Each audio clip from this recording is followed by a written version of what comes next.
Halo, di minggu ini saya diminta untuk mengisi materi tentang simulasi akustik ruang.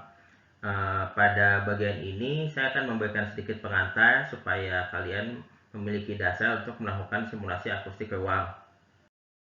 Secara umum, materi dibagi menjadi 3 hal, yaitu tentang dasar akustik ruang. Yang kedua adalah tentang pengukuran akustik ruang. Dan terakhir tentang CATT akustik atau CAT akustik, yaitu software simulasi yang digunakan untuk melakukan simulasi akustik ruang pada kuliah ini. Kita akan mulai materi terkait dengan dasar akustik ruang terlebih dahulu. Dasar akustik ruang ini menjadi sesuatu hal yang penting karena apabila kita ingin melakukan simulasi, pada dasarnya kita berusaha untuk menggambarkan fenomena-fenomena yang ada di ruangan, fenomena-fenomena akustik yang ada di ruangan. Dan pemahaman ini juga menjadi penting untuk memvalidasi apakah hasil simulasi yang kita lakukan masuk akal atau tidak, karena pada beberapa kasus simulasi-simulasi itu dibuat ternyata memberikan hasil yang tidak masuk akal dan ada kegagalan untuk memahami hal tersebut karena orang yang melakukan simulasi tidak memiliki pemahaman yang baik terkait dengan dasar akustik ruang. Oleh karena itu, materi akan saya mulai dengan dasar akustik ruang. Menurut Profesor Sugianto, ada 4 hal yang harus diperhatikan untuk mendesain ruangan yang baik. Yang pertama adalah terkait dengan kebisingan. Yang kedua adalah suaranya merata. Yang ketiga adalah waktu dengung yang cukup. Dan yang keempat adalah bebas dari cacat akustik.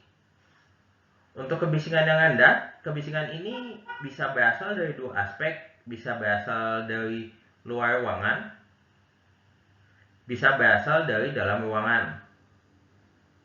Kalau misalnya berasal dari luar ruangan, maka kita harus memperhatikan kemampuan dari transmission loss dari material yang dipasang.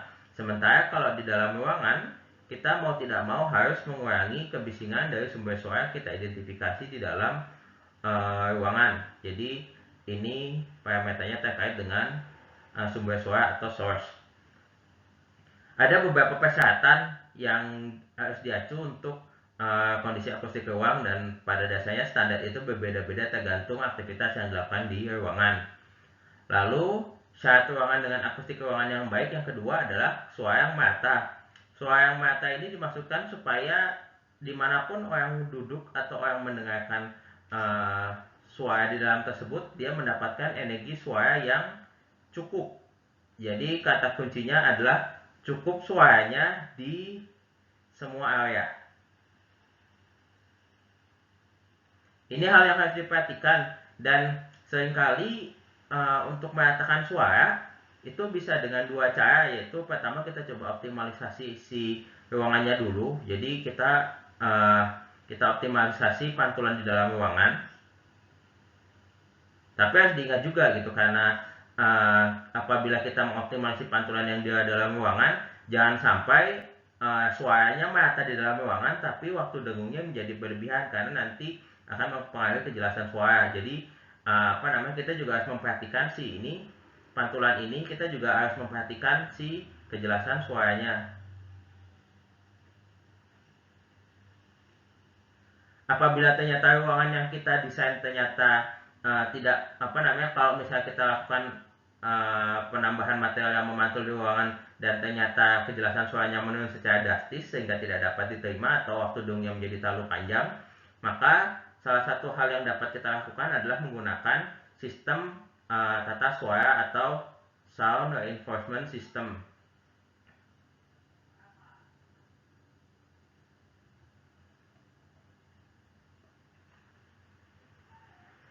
Si sound enforcement system ini seperti dinyatakan di sini, dia adalah dikatakan sebagai sound reinforcement. Jadi fungsinya bukan menjadi sesuatu yang utama tapi membantu untuk memperkuat suara, dan sistem tata suara ini sebenarnya sangat bermanfaat apabila kita ingin meratakan suara yang ada di dalam ruangan yang cukup besar. Persyaratan yang ketiga adalah waktu dengung yang cukup. Waktu dengung yang cukup ini akan sangat bergantung dengan aktivitas yang dilakukan di ruangan. Apabila secara umum kalau di akustik ada 2 hal, apakah ruangan tersebut digunakan untuk keperluan speech atau percakapan, atau digunakan untuk keperluan musik. Untuk speech biasanya waktu dengungnya agak cenderung lebih rendah dibandingkan dengan yang musik, dan waktu dengung yang tepat akan mempengaruhi persepsi yang ada di ruangan dan akan mempengaruhi kejelasan informasi yang dikeluarkan dari sumber suara yang di dalam ruangan. Lalu syarat yang terakhir adalah bebas dari cacat akustik. Cacat akustik di sini bisa bermacam-macam seperti focusing atau flutter echo, dan pada dasarnya suara di ruangan tersebut harus bebas dari cacat akustik karena cacat akustik itu akan sangat mempengaruhi kenyamanan mendengarkan suara di dalam ruangan. Dari sini sebenarnya fungsi simulasi ini kita bisa melakukan itu untuk memprediksi 3 hal ini di dalam ruangan. Jadi untuk simulasi terkait dengan simulasi akustik ruang, kita bisa mengidentifikasi apakah medan suara di dalam ruangan tersebut cukup merata atau tidak. Lalu kita juga mengidentifikasi waktu dengung yang didapat di ruangan itu nanti cukup atau tidak. Dan yang terakhir kita bisa mengidentifikasi dan mungkin memperbaiki cacat-cacat akustik yang ada di dalam ruangan. Jadi secara umum inilah 4 syarat ruangan dengan akustik ruangan yang baik menurut Profesor Sugianto. Kalau kita berbicara di dasar dulu, sebenarnya kalau kita berbicara terkait dengan fenomena suara di ruangan, fenomena suara di ruangan itu ada 3 hal yang harus diperhatikan, yaitu kalau misalnya ada suara yang jatuh ke dalam, misalnya ada suara yang mengarah ke suatu permukaan seperti ini, maka sebagian misalnya seperti ini, ada suara yang masuk ke sini, sebagian akan diserap, sebagian diserap oleh permukaannya, yaitu dalam bentuk absorpsi. Ada sebagian besar yang ditransmisikan ke belakangnya, yaitu dan di sini transmisi.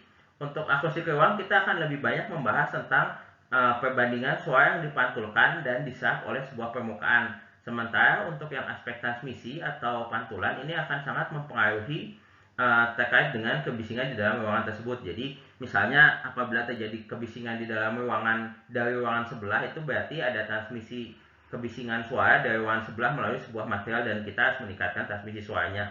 Tapi untuk akustik ruang kita akan fokus ke dua aspek ini, yaitu refleksi dan absorpsi. Untuk di lapangan hal ini juga menjadi sesuatu hal yang penting pemahaman ini, karena banyak di pasaran yang menjual yang dinamakan dengan material akustik. Dan seringkali yang menjual itu tidak tahu apakah fungsi material itu berfungsi untuk menyerap suara atau berfungsi untuk menahan suara. Kalau menyerap suara berarti kaitannya dengan refleksi dan absorpsi, sementara kalau menahan suara ini terkait dengan transmisi. Nah, untuk akustik ruang sendiri kita harus memperhatikan kemampuan material dalam menyerap suara, karena ini pada dasarnya akan kita manipulasi pada saat kita mencoba mendesain ruangan melalui simulasi. Secara konsep ini adalah kalau kita berbicara suara di dalam ruangan, suara itu pada dasarnya ada 3 macam yang ada di ruangan. Yang pertama adalah suara yang langsung ke telinga kita, jadi tanpa mengalami pantulan. Di sini direpresentasikan dengan garis merah. Di sebelah sini juga ditunjukkan dengan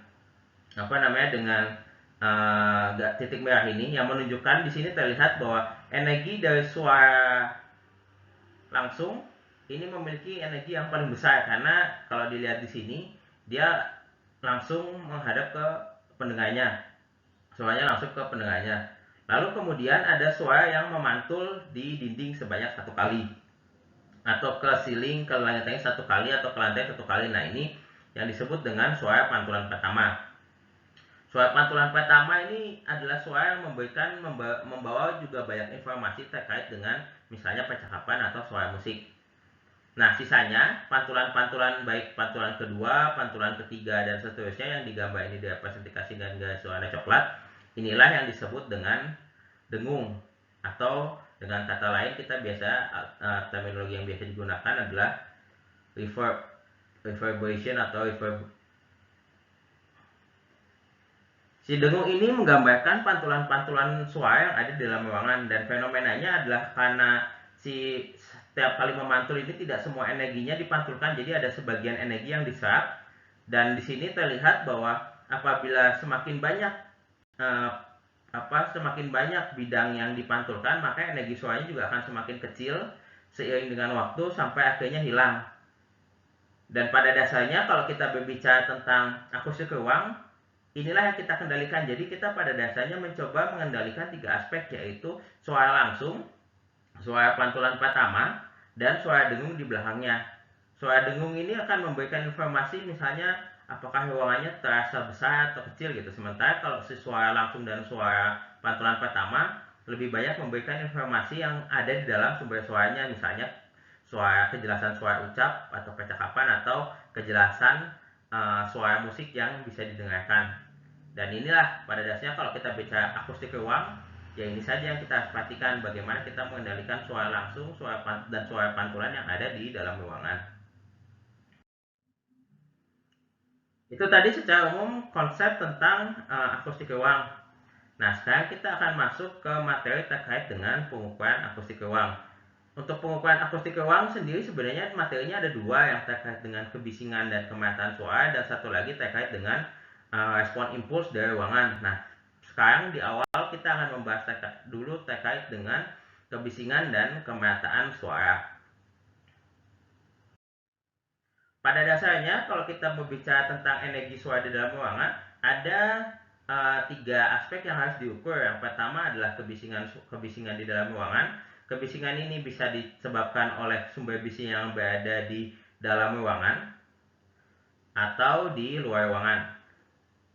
Lalu yang kedua, kita juga menginginkan lingkungan suara kita memiliki suara yang merata di seluruh ruangan, yang berarti energi suaranya cukup untuk didengarkan bagi yang duduk di daerah manapun. Dan yang ketiga adalah terkait dengan respon impuls, atau penjelasan akan lebih detailnya akan dijelaskan di belakang, tapi pada dasarnya adalah respon impuls ini menggambarkan kondisi suara langsung dan suara pantulan yang ada di dalam ruangan.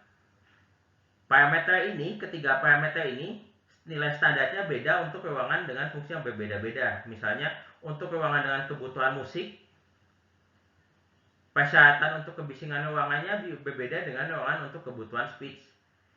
Kemerataan suaranya, kalau kemerataan suara memang diharapkan semuanya sama, tapi untuk kebisingan ruangan dan respon impuls ada standar yang membedakan nilai optimal nilai optimal parameter untuk kebutuhan musik dan untuk kebutuhan speech. Di segmen ini, di bagian ini kita akan membahas tentang 2 aspek yang ini, yaitu kebisingan di dalam ruangan dan kemerataan suara di dalam ruangan. Pertama, untuk melakukan pengukuran sendiri, kebisingan ruangan biasanya diukur dengan parameter yang dinamakan L equivalent atau equivalent sound level. L equivalent ini adalah sebuah parameter yang menggambarkan satu nilai yang menggambarkan kondisi kebisingan pada periode waktu tertentu. Jadi kalau misalnya kita melakukan pengukuran kebisingan, biasanya nilainya akan berfluktuasi pada waktu yang berbeda-beda. Dan pada dasarnya kita menginginkan memiliki satu nilai yang bisa menggambarkan kondisi kebisingan pada periode waktu tertentu. Nah, itu yang dinamakan dengan L equivalent. L equivalent sendiri sebenarnya merupakan suatu parameter yang tidak memiliki karakter frekuensi, dan dia biasanya direpresentasikan dengan pengukuran kebisingan dengan pembobotan A. Di sini terlihat bahwa dia menggunakan satuan desibel A, yaitu pengukuran desibel yang telah diboboti oleh pembobotan A. Untuk persamaan, LEQ dinyatakan sebagai 10 dikali log 10 pangkat LEQ 1. Maksudnya ini L yang diukur pada pertama dibagi 10, LEQ yang kedua dibagi 10, LEQ 3 dibagi 10, dan dibagi jumlah data yang kita punya. Nah, itu totalnya disebut dengan L equivalent, atau equivalent itu setara dengan nilai kebisingan pada periode waktu tertentu. Dan pada dasarnya ini kita kalau misalnya dilihat secara konsep, ini sebenarnya kita melakukan kalau kita ingat persamaan bahwa SPL itu adalah atau intensitas suara LI itu sama dengan 10 kali log I per IF, atau kita misalnya merepresentasikan ini dengan tingkat tekanan suara 20 atau 10 kali log P kuadrat per P frekuensi kuadrat. Ini pada dasarnya ini adalah L ini kan tingkat tekanan suara, atau di sini LP adalah sebuah nilai yang menunjukkan rasio energi terhadap energi, misalnya energi intensitas suara atau tingkat tekanan suara terhadap nilai referensinya, untuk kemudian di logaritmiskan dan dikalikan 10. Dan pada dasarnya bagian ini, yang bagian 10 pangkat L Eki dibagi 10 ini merupakan energi dari energi dalam, misalnya kalau kita melakukan mengukurnya dengan sound level meter, ini menggambarkan tekanan suara, energi tekanan suara pada suatu waktu, tekanan suara 1, tekanan 2, suara 3, dan seterusnya. Lalu nilai tersebut akan dibagi dengan jumlah data yang kita punya. Jadi secara kasar ini menggambarkan, ini menggambarkan energi rata-rata yang didapatkan, energi rata-rata yang merepresentasikan kebisingan pada periode waktu tertentu. Untuk nilainya ada misalnya standarnya ini menyatakan untuk area residensial atau rumah tinggal. Untuk kamar tidur nilai kebisingannya itu LEQ-nya setara dengan 25 desibel A. Untuk ruang living room atau ruang keluarga 40 desibel A. Untuk komersial kantor 35 sampai 45 desibel A. Conference itu 40 sampai 45, restoran itu 40 sampai 60, dan seterusnya. Dan ini menggambarkan kondisi kebisingan maksimal di dalam ruangan tersebut melalui standar. Jadi kalau misalnya kondisi kebisingannya baik yang berasal dari sumber kebisingan yang ada di dalam ruangan atau di luar ruangan melebihi nilai ini, maka kita harus mengidentifikasi sumber bising mana yang harus diturunkan, dan kita harus menurunkan sumber kebisingannya tersebut dari sumber tersebut. Untuk di ruangan biasanya nilai kebisingan ruangan direpresentasikan dengan noise criteria atau pengukuran dengan pembobotan A. Kalau yang tadi slide sebelumnya menunjukkan tentang LEQ dalam pembobotan A, nah ini adalah yang slide tadi menggambarkan pengukuran kebisingan dengan pembobotan A. Ini yang digambarkan pada slide sebelumnya dan direpresentasikan dengan nilai L ekivalen. Sementara untuk noise kriteria, pada dasarnya kita akan mengambil data kebisingan dari frekuensi 63, 125, 250, 500, 1 kilo, 2 kilo, 4 kilo, 8 kilo, dan kita plot hasilnya di sebuah kurva yang dinamakan kurva noise kriteria atau NC. Ini standarnya, misalnya jenis ruang gereja atau ruang ibadat, NC yang dipersyaratkan adalah 25 sampai 30, ruang pengadilan 25 sampai 30, untuk kantor semi pribadi 30 sampai 35, dan perpustakaan 30 sampai 35. Cara menghitung nilai NC ini pada dasarnya dari hasil kebisingannya kita cari nilai kebisingan di frekuensi yang berbeda-beda 63, lalu kita plot di sini, misalnya ini di titik sini, 60 di sini, 250 di sini, dan seterusnya. Nanti kita lihat mana kurva NC mana yang irisan paling tinggi dengan kurva yang kita gambarkan. Jadi kalau misalnya di sini, ini kira-kira NC-nya ada sekitar 42 gitu, karena dia kurva NC-nya dia bersinggungan paling atas dengan yang sekitar 40 ini. Kalau misalnya kita punya data kebisingan katakanlah 63-nya di sini, 125-nya katakanlah di sini, 10-nya katakanlah di sini, dan seterusnya sampai kita punya kurva yang berbeda, misalnya begitu. Nah, si kurva NC ini ditunjukkan oleh yang irisan paling banyak. Jadi kalau di sini ini contoh kurva NC yang nilainya setara dengan NC 45. Kenapa digunakan kurva NC? Karena ini lebih mudah dibandingkan dengan menunjukkan karakteristik kebisingan yang berbeda-beda di tiap frekuensi. Dan kalau dilihat di sini, kurva NC ini dia memberikan memberikan kompensasi yang lebih tinggi pada frekuensi rendah. Jadi kalau dilihat di sini, kalau misalnya kita punya frekuensi 50 ini sebenarnya kurva yang diwakili nilainya di frekuensi 1 kHz. Dan kalau dilihat di sini NC50 ini kalau misalnya kita ambil data katakanlah di frekuensi 125, dia nilainya sekitar 60, hampir 62 atau 63, yang menggambarkan bahwa kurva NC ini memberikan kompensasi terhadap terhadap kebisingan di frekuensi rendah dan memberikan toleransi lebih besar di frekuensi rendah, dan untuk frekuensi tinggi toleransinya lebih kecil lagi. Karakteristik ini sebenarnya agak mirip dengan pembobotan A, di mana telinga kita tidak sensitif pada suara dengan frekuensi rendah dan lebih sensitif pada suara dengan frekuensi tinggi. Ini adalah contoh nilai noise criteria. Ini contoh nilainya 57, 54 dan segala macam kita masukkan di sini. Dan ini contoh nilai NC 43, karena kalau dilihat di sini, kalau di 40 ini tidak mungkin, karena 40 ini kan memotong kurva data kebisingannya.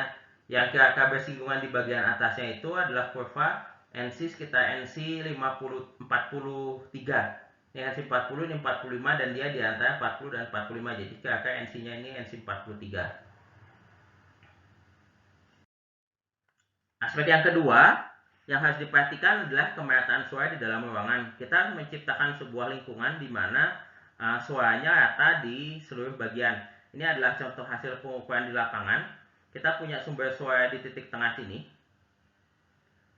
Dan kalau dilihat di sini, suaranya terlihat tidak merata di dalam ruangan ini, karena semakin jauh nilainya semakin kecil, dan kita menginginkan sebenarnya perbedaan antara dari sumber dan di belakang, ada yang bilang 10 desibel, ada yang bilang 5 desibel, tapi pada dasarnya kita menginginkan suaranya dari depan sampai belakang semerata mungkin.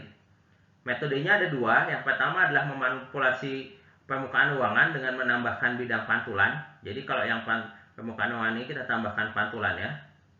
Tapi kalau misalnya kita tambahkan pantulan di dalam ruangan dengan memakai material yang keras, bisa jadi nilai waktu dengungnya atau RT-nya akan meningkat, sehingga nilai kejelasan suaranya akan menurun. Semakin tinggi waktu dengung, maka kejelasan suaranya akan turun. Nah, kalau misalnya pada kondisi di mana permukaannya sudah tidak bisa dimanipulasi lagi, kita bisa menggunakan sistem tata suara. Jadi katakanlah untuk ruangan ini kita pasang sistem tata suara supaya suaranya merambat di belakang, bisa modelnya difokuskan di daerah panggung dengan ketinggian tertentu, atau kita pasang speaker tambahan katakanlah di daerah sini atau di daerah atas itu, dan di bagian pinggir sini, misalnya di bagian sini, untuk meningkatkan kemerataan suara terutama di area di belakang sini. Untuk pengukurannya sendiri sebenarnya kita bisa melakukannya kalau yang parameter kemerataan suara, kalau kemerataan kebisingan, kita bisa menggunakan sound level meter dengan filter di dalamnya, filter 1 oktav, atau sound level meter dengan kemampuan perhitungan integrasi. Jadi ada beberapa sound level meter yang langsung bisa mengukur nilai kebisingan dalam desibel A, dan alternatif lagi itu kalau kita ingin merepresentasikan kebisingannya dalam desibel A. Alternatif lain adalah dengan menggunakan sound level meter dengan data karakteristik frekuensi 1 oktav. Nanti data hasil frekuensinya kita plot di kurva NC untuk mendapatkan informasi NC di ruangan itu seperti apa. Itu tadi materi terkait dengan kemerataan suara di dalam ruangan dan terkait dengan kebisingan yang di dalam ruangan. Nah, untuk yang di segmen ini kita akan fokus membahas tentang pengukuran akustik ruang, yaitu tentang respon impuls. Apa itu respon impuls? Respon impuls adalah respon sebuah ruangan apabila kita berikan sebuah impuls. Kalau kita ingat gambar yang di atas tadi, bahwa kalau kita punya ruangan, kita katakanlah memiliki ruangan, dia akan ada suara yang sifatnya, misalnya ini sumber suaranya,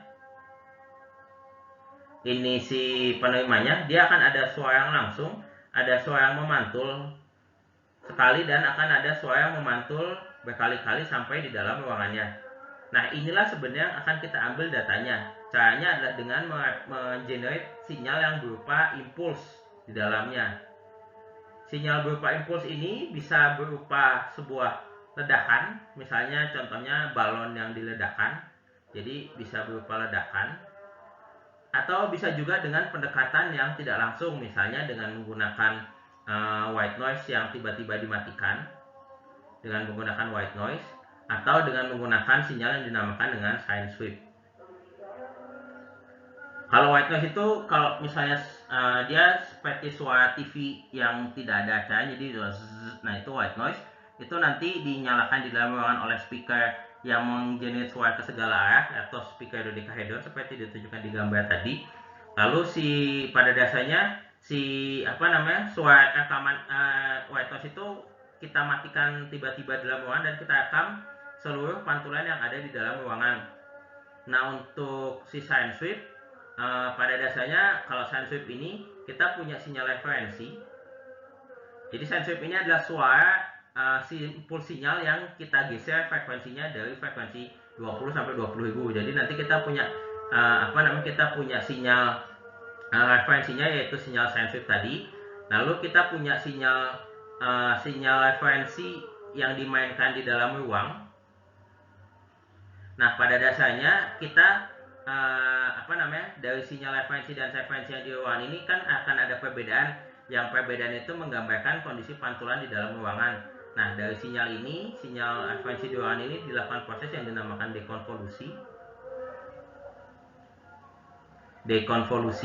Nah, dari dekonvolusi ini kita bisa mendapatkan sinyal yang dinamakan dengan respon impuls.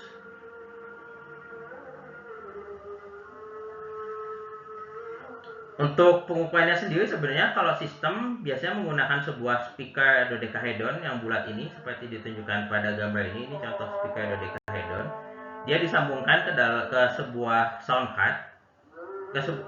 Speaker ini dihubungkan ke preamplifier sebagai power untuk speakernya, lalu dihubungkan dengan sound card. Nah, si sound card ini juga akan terhubung dengan mikrofon yang akan merekam suara yang dikeluarkan oleh si speaker ini. Dan si sound card ini akan terhubung dengan laptop yang terdapat software tertentu untuk mengolah datanya. Dari sini kita akan mendapatkan sebuah sinyal yang kira-kira bentuknya seperti ini. Nah, ini adalah contoh gambar sinyal respon impuls. Kalau kita lihat di sini, ini puncak pertama ini. Puncak pertama ini menunjukkan suara yang sifatnya langsung. Lalu suara ini akan memantul berkali-kali ke dalam ruangan dan mungkin ada pantulannya terlalu kuat. Nah, ini si sinyal bentuk tiap puncak-puncak ini sebenarnya menggambarkan kondisi pantulan di dalam ruangan. Jadi ini adalah contoh sinyal suara yang didapatkan oleh mikrofon yang kita pasang. Dan dia menggambarkan kondisi suara yang langsung di dalam ruangan dan suara yang sifatnya di sini ini tidak langsung. Nah, ini dari sinyal ini kita bisa memperoleh data yang bermacam-macam. Kita bisa mengetahui waktu dengung di dalam ruangannya seperti apa. Kita bisa mengetahui parameter lainnya, misalnya parameter kejelasan suaranya seperti D50 atau C50 dan parameter lain. Hanya saja secara umum, secara konsep, respon impuls ini adalah sebuah sinyal yang menggambarkan kondisi pantulan yang ada di dalam ruangan, dan dengan mengetahui perbedaan energi yang di dalam ruangan tersebut kita bisa mengidentifikasi bagaimana karakteristik suara yang berinteraksi dengan ruangannya. Dari respon impuls ini juga sebenarnya kita bisa mendeteksi adanya cacat akustik. Misalnya kalau di gambar ini kalau misalnya suaranya tidak ada cacat, dia harusnya meluruh dengan mulus, misalnya seperti gambar yang kedua ini. Nah, ini adalah contoh di mana ruangan ini dipengaruhi oleh ada ruangan di sebelahnya. Jadi ada dua dengung di sini. Ini yang pertama, lalu ini yang kedua. Atau dari sini juga kita bisa melihat dari ruangan pertama harusnya sinyalnya meluruhnya mulus, tapi kalau dilihat di sini dia turun terus nanti dia naik lagi. Nah, Si titik yang naik ini juga bisa menggambarkan adanya flutter echo.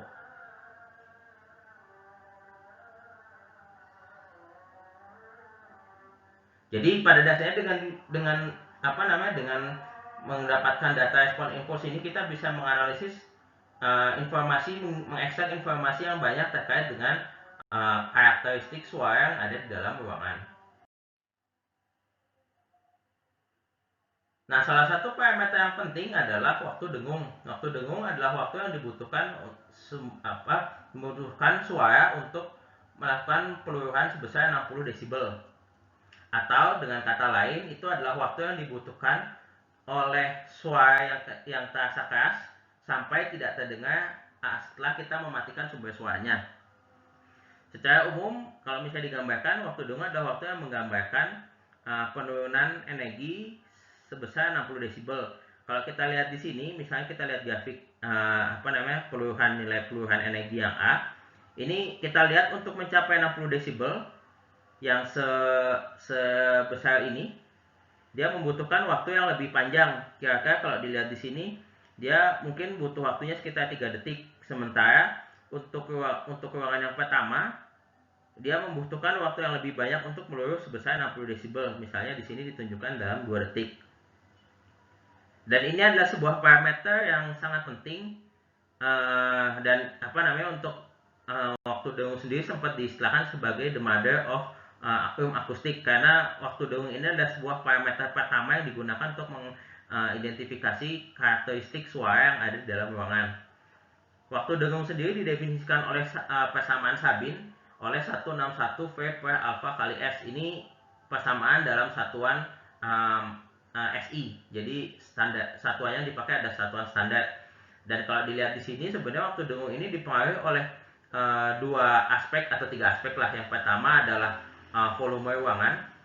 Yang kedua adalah absorpsi di dalam ruangan. Nah, absorpsi ini dipengaruhi oleh 2 hal, yaitu koefisien absorpsinya, di sini koefisiennya.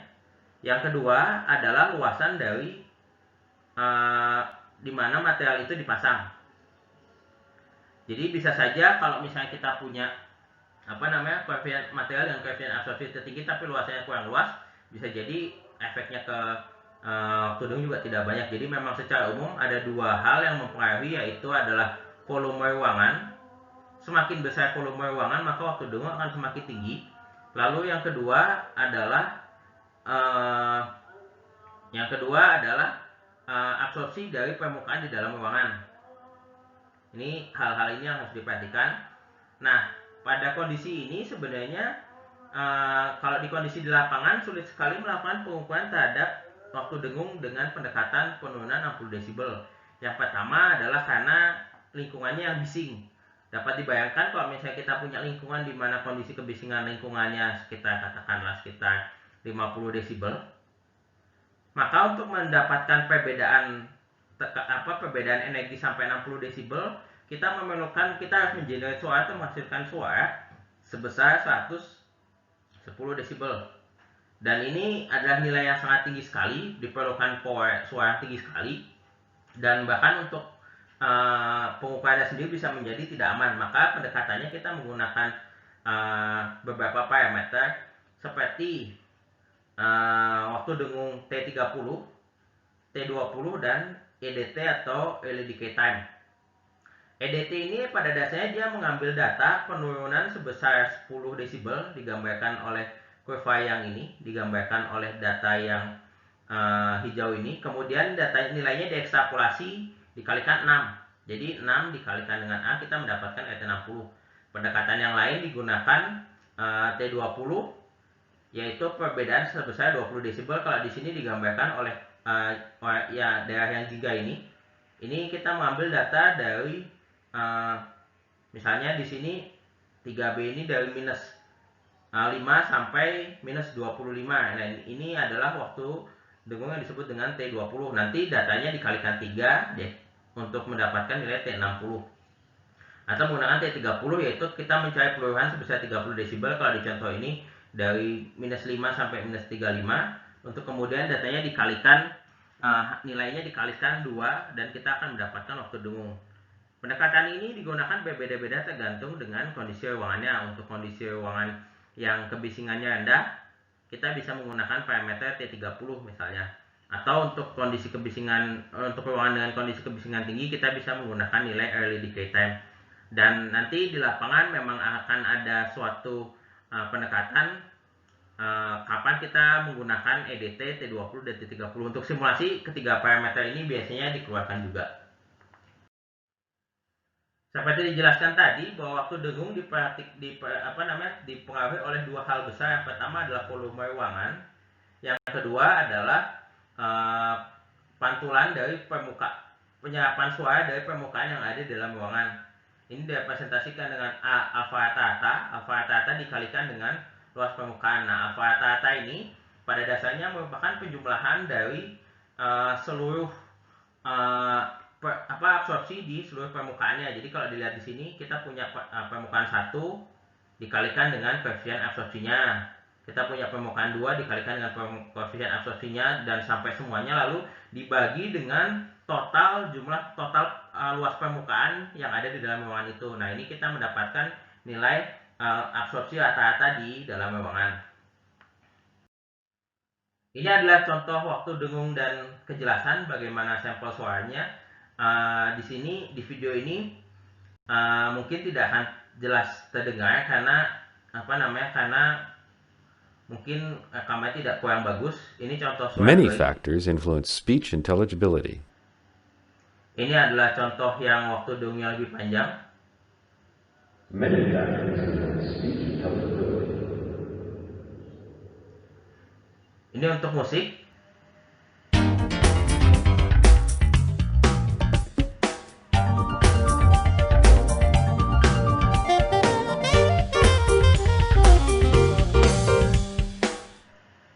Ini misalnya untuk musik dengan waktu dengung yang lebih panjang.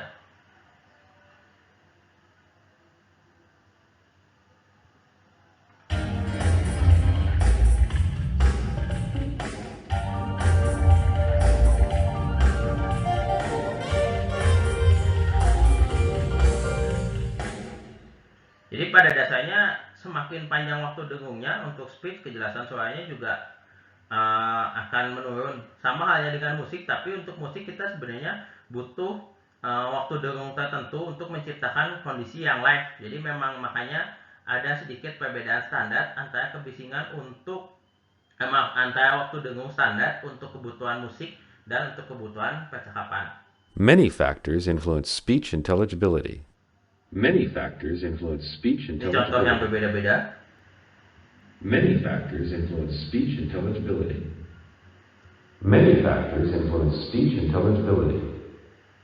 Many factors influence speech intelligibility. Many factors influence speech intelligibility.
Nah, kalau tadi adalah contoh bagaimana kondisi akustik yang berbeda karena waktu dengung. Nah, di sini saya coba akan membahas sedikit tentang bagaimana kita bisa mengendalikan waktu dengung.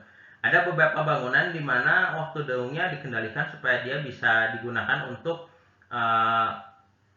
kebutuhan yang berbeda. Katakanlah kalau zaman sekarang disebut dengan multipurpose hall yang bisa digunakan untuk musik atau digunakan untuk kebutuhan speech. Nah, zaman dulu juga sebenarnya konsepnya sudah banyak diterapkan, misalnya pertama dengan penggunaan variasi volume. Jadi pada dasarnya di sini dia mencoba memvariasikan nilai volume yang berbeda-beda dengan merubah merubah area sini. Jadi ini ada semacam ceiling yang bisa digantung dan dia bisa berubah ketinggiannya untuk memvariasikan volumenya. Alternatif lain ada beberapa concert hall yang menggunakan konsep hanging ceiling. Jadi si ceilingnya sendiri dia bisa diturunkan, dinaik turunkan supaya supaya menghasilkan di sini ini bisa dinaikkan atau diturunkan untuk menghasilkan nilai waktu dengung yang berbeda-beda karena volume yang berbeda-beda. Metode lain yang dipakai adalah memvariasikan permukaannya. Jadi kita punya ruangan nih, contohnya Usma Ismail Hall yang ada di Jakarta.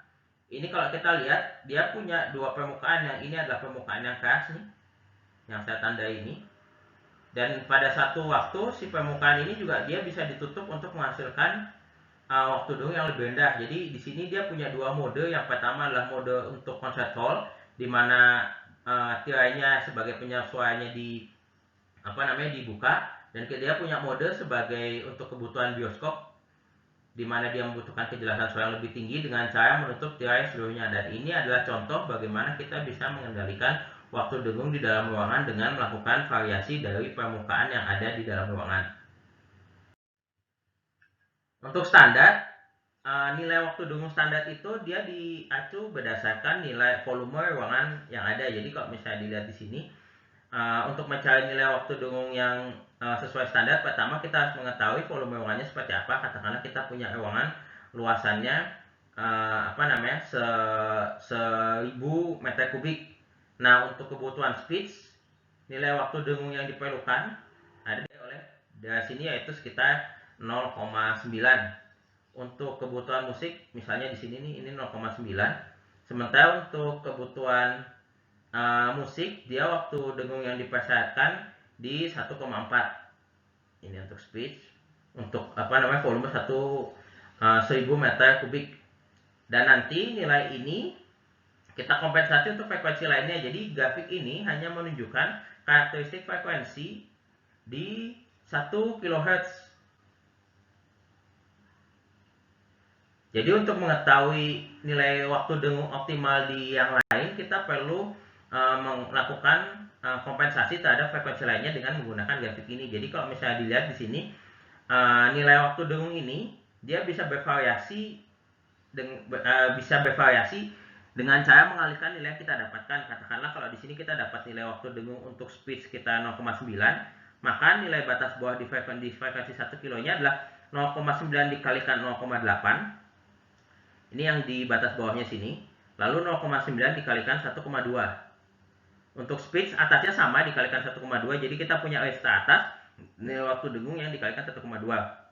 Untuk nilai batas bawahnya, karena dia range, ini dikalikan batas di sini. Jadi kalau katakanlah kita punya frekuensi di 500 Hz, kita ingin tahu berapa, mungkin ya 150 Hz, 125 gitu. 125 tuh kalau dilihat di kurva kira-kira di sini. Nah, kita harus mengalihkan batas bawahnya itu 0,9 dikalikan 0,6. Jadi kira-kira 0,54 sekon. 0,54 sekon ya. Dan batas akhir atasnya 1,2 dikalikan 0,9. Untuk musik konsepnya sama, hanya saja kalau untuk musik dia memberikan memberikan toleransi supaya frekuensi bawahnya tetap banyak energinya. Jadi kalau misalnya kita masukkan sini, kita punya nilai waktu dengungnya 1,4, di sini 1,4, berarti nilai batas atasnya adalah 1,4 dikali 1,2. Ini adalah nilai batas atas waktu dengung standar di 1 kHz.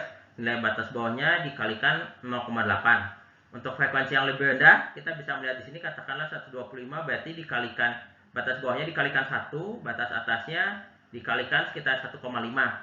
Untuk frekuensi yang lebih tinggi, katakanlah frekuensi 4 kHz di sini, batas bawahnya kita kalikan, batas atasnya kita kalikan 1,2.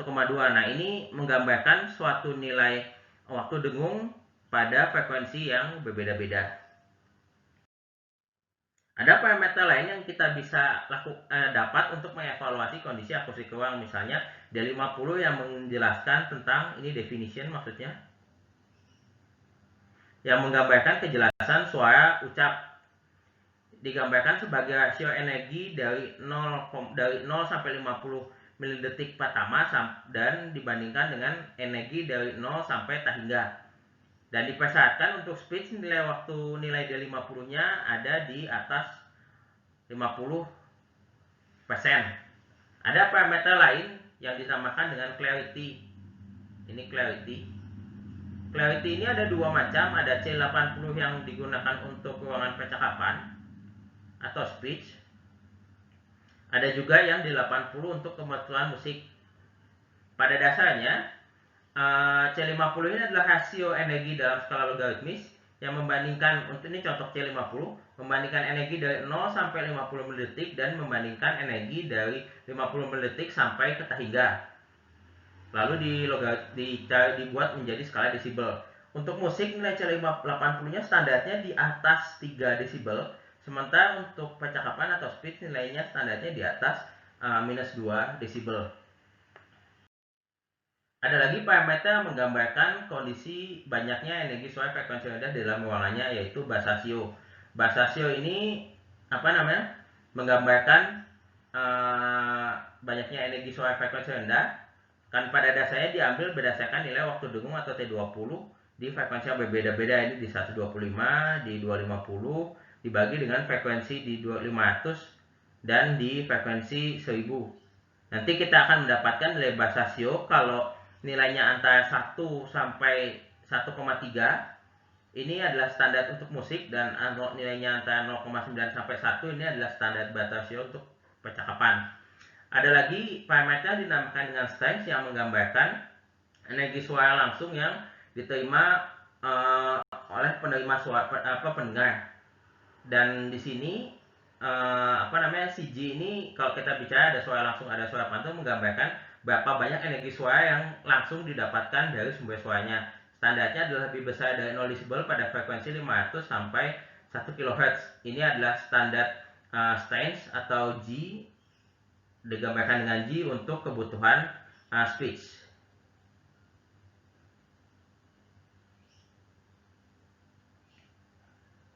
Dan musik ini speech dan musik juga. Jadi pada dasarnya ini menggambarkan bahwa kita memerlukan energi suara awal yang cukup bagus di dalam ruangan. Untuk cacat akustik, ada beberapa cacat akustik yang bisa diidentifikasi di dalam ruangan seperti flutter echo. Flutter echo ini adalah sebuah kondisi di mana suara memantul berkali-kali oleh bidang yang sejajar. Ini misalnya kita punya bidang sejajar. Nah, ini bidang sejajar yang memantul, jadi permukaannya keras. Kalau misalnya ada suara yang memantul di sini dan akan menyebabkan terjadinya flutter echo. Kalau di gambar waktu dengung, kita bisa melihatnya dengan kurva waktu dengung yang tadi, yang tiba-tiba dia, kalau misalnya saya gambarkan, dia misalnya dia begitu, dia turun lalu tiba-tiba naik lagi. Nah, ini yang disebut dengan flutter echo. Flutter echo. Kalau pemusatan bunyi adalah suatu kondisi di mana suara yang dipantulkan memusat pada suatu titik. Ini misalnya terjadi biasanya di masjid di bawah domnya, itu terjadi pemusatan energi. Atau misalnya di dalam stadion, karena dia bentuknya mungkin setengah lingkaran, ada suatu titik di mana dia menerima pantulan yang merupakan hasil fokus akibat permukaan keras yang ada di belakangnya. Nah, ini sesuatu yang harus dihindarkan dan bisa dikurangi dengan cara mengubah bentuk dari material yang di belakang. Bisa jadi kita serap semua atau kita ubah bentuknya supaya tidak terjadi pemusatan suara. Atau juga kita ada fenomena yang dinamakan dengan bayangan suara. Bayangan suara atau shadow zone itu adalah suatu area di mana suara tidak dapat langsung diterima oleh pendengarnya. Misalnya, kalau misalnya ada di contoh kasus, kita punya sebuah ruangan, lalu ada panggung di sini, dan tiba-tiba misalnya di tengah sini ada pilar. Nah, orang yang ada di belakang pilar ini, dia akan mendapatkan area di mana suaranya dia tidak mendapatkan suara langsung. Jadi kalau misalnya di sini dia ada area di mana dia mendapatkan suara langsung, dan inilah yang dinamakan dengan shadow zone atau bayangan bunyi. Tadi adalah materi terkait dengan pengantar akustik ruang. Sekarang kita akan mulai masuk ke praktek terkait dengan simulasi akustik ruang. pada kali ini kita akan menggunakan software open source yang bernama Isimpa, dan nanti akan dijelaskan tahapan-tahapan bagaimana kita bisa melakukan analisis akustik ruang dengan menggunakan software Isimpa tersebut, dari mulai membuat geometrinya sampai melakukan mengeluarkan data dari analisis tersebut. Terima kasih, sampai berjumpa di segmen selanjutnya.